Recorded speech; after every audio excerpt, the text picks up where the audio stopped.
ସବୁଠୁ ପ୍ରଥମେ ନୂଆ ନୂଆ ଭିଡ଼ିଓ ଦେଖିବା ପାଇଁ ସବସ୍କ୍ରାଇବ୍ କରନ୍ତୁ ଓଡ଼ିଆ କିଙ୍ଗ ଚ୍ୟାନେଲକୁ ସବସ୍କ୍ରାଇବ୍ କରି ଘଣ୍ଟି ଆଇକନକୁ ଦବାଇ ଦିଅନ୍ତୁ ସବୁଠୁ ପ୍ରଥମେ ଆମ ଭିଡ଼ିଓ ଦେଖିବା ପାଇଁ।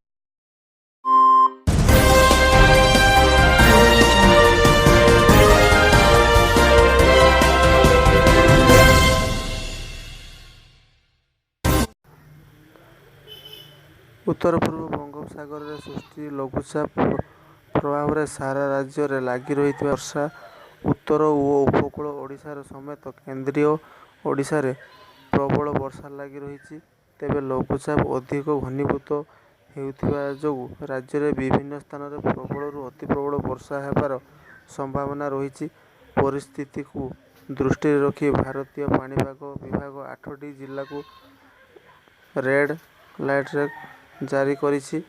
ତେବେ ରେଡ୍ ଲାଇଟ୍ ଜାରି କରିଥିବା ଜିଲ୍ଲାଗୁଡ଼ିକ ହେଉଛି ସମ୍ବଲପୁର, ଦେବଗଡ଼, ସୁବର୍ଣ୍ଣପୁର, ଅନୁଗୁଳ, ବରଗଡ଼, ଝାରସୁଗୁଡ଼ା, ସୋନପୁର ଏବଂ ଢେଙ୍କାନାଳ। ଏହି ଜିଲ୍ଲାଗୁଡ଼ିକୁ 200 ମିଟରରୁ ଅଧିକ ବର୍ଷା ହେବାର ସମ୍ଭାବନା ରହିଛି ବୋଲି କହିଛନ୍ତି ଆଞ୍ଚଳିକ ପାଣିପାଗ ବିଭାଗ। ସେହିପରି 14ଟି ଜିଲ୍ଲାରେ ଅନନ୍ୟ ଜାରି କରିଥିବା ଆଞ୍ଚଳିକ ପାଣିପାଗ ବିଭାଗ ସେଗୁଡ଼ିକ ହେଲା ବାଲେଶ୍ୱର, ଭଦ୍ରକ, ଯାଜପୁର, କେନ୍ଦ୍ରାପଡ଼ା,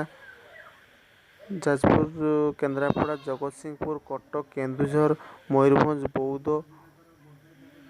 ବୌଦ୍ଧ ଏବଂ ବଲାଙ୍ଗୀର, ନୂଆପଡ଼ା, କଳାହାଣ୍ଡି, କନ୍ଧମାଳ ଏବଂ ନବରଙ୍ଗପୁର। ଏହି ଜିଲ୍ଲାଗୁଡ଼ିକ ମଧ୍ୟରେ ଲଘୁଚାପ କାରଣରୁ ପ୍ରବଳରୁ ଅତି ପ୍ରବଳ ବର୍ଷା ହେବାର ସମ୍ଭାବନା ଥାଏ। ତ ଏହିପରି ବର୍ଷା ବାରମ୍ବାର ମାଡ଼ି ଆସୁଛି। ଲଘୁଚାପ ଯୋଗୁଁ ଲୋକଙ୍କର ବହୁତ କ୍ଷୟକ୍ଷତି ଘଟିଯାଉଛି। ତ ବାରମ୍ବାର ଲଘୁଚାପ